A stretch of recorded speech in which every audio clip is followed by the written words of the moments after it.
Chapter 6 Pronouns. Get Set Go. Geeta's dream. Geeta was excited to go to school because she won first prize in the drawing competition. The principal would give out the prizes during the morning assembly. She went to bed early and her mother woke her up in the morning to get ready.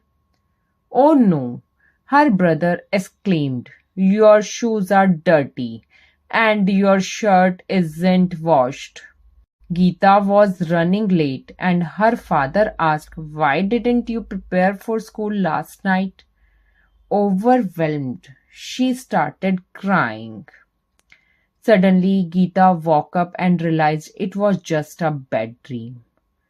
Relieved, she quickly got ready and went to school happily. Learn with me. Look at the picture and study the sentences. Noddy had a car. He washed it every day. In the second sentence, we use he instead of the noun Noddy. Hence, he is a pronoun.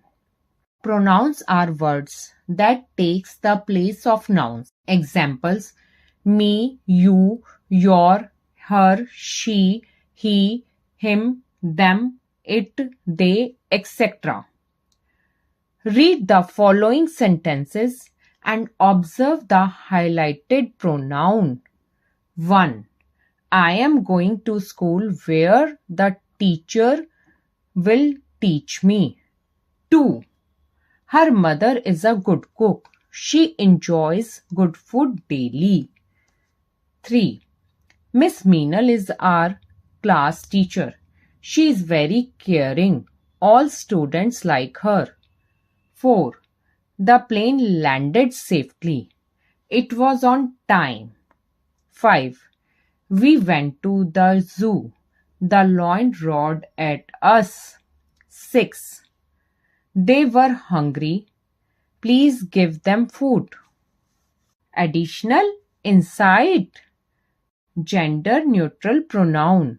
The pronoun they can be used for a person whose gender is not known. Example: if someone calls, tell them I'm not available.